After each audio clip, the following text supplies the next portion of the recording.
Manufacture defect in Mahindra. రీసెంట్‌గా నేను మహీంద్రాలో vehicle తీసుకున్నాను.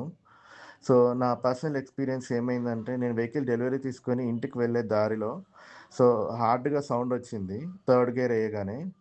సో, నేను వెంటనే షోరూమ్ వాళ్ళకి అప్రోచ్ అయితే, వాళ్ళు నన్ను కన్విన్స్ చేసి పంపించారు అదేం ప్రాబ్లమ్ గాదు అని. ఆల్టర్‌నేట్‌గా మహీంద్రా ఆథరైజ్డ్ నాన్ వీవీసీ షోరూమ్‌కెళ్తే అది మ్యానుఫ్యాక్చర్ డిఫెక్ట్ అని నిర్ధారించారు. నిర్ధారించిన వెంటనే నేను షోరూమ్‌కి అప్రోచ్ అయితే, వాళ్ళు యాక్సెప్ట్ చేశారు. చేసి మేము వెరిఫై చేసిస్తాం, రెక్టిఫై చేసిస్తాం అన్నారు. బట్ నేను దానికి అంగీకరించలేదు. బట్ వాళ్ళు హ్యాండ్ ఓవర్ తీసుకున్నారు. షోరూమ్ వాళ్ళు హ్యాండ్ ఓవర్ తీసుకొని, మాకు ఇది రెక్టిఫై చేసి ప్రాబ్లమ్ ఏందో డయాగ్నోస్ చేయడానికి 3 డేస్ టైం కావాలి అని అన్నారు. సో, వెహికల్ వాళ్ళకి హ్యాండ్ ఓవర్ చేసాము. ఇప్పుడు వెహికల్ షోరూమ్‌లోనే ఉంది. సో, నాకు ఇట్లా మ్యానుఫ్యాక్చర్ డిఫెక్ట్ వచ్చిన వెహికల్ నాకొద్దు. కొత్త వెహికల్ ఇవ్వండి, లేకపోతే నా అమౌంట్ నాకు రిఫండ్ ఇవ్వండి అన్నాను. బట్ షోరూమ్ వాళ్ళు చేతులు ఎత్తేసారు. వాళ్ళు మేమేం చేయలేము.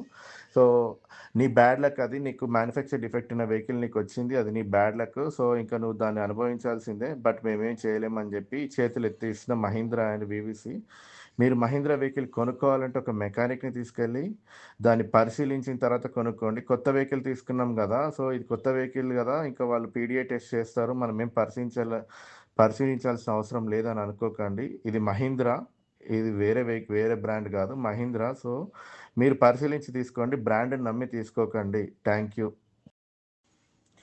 ఈ మ్యానుఫ్యాక్చర్ డిఫెక్ట్ గురించి ఇంకా ఎవరైనా తెలుసుకోవాలనుకుంటున్నారా? డీటెయిల్‌గా తెలుసుకోవాలనుకుంటే, నా contact details, vehicle registration number, ఏ షోరూమ్‌లో కొన్నాను, అన్నీ ఫోటోలో క్లియర్‌గా ఉన్నాయి. ఈ పోస్ట్‌లో క్లియర్‌గా ఉన్నాయి.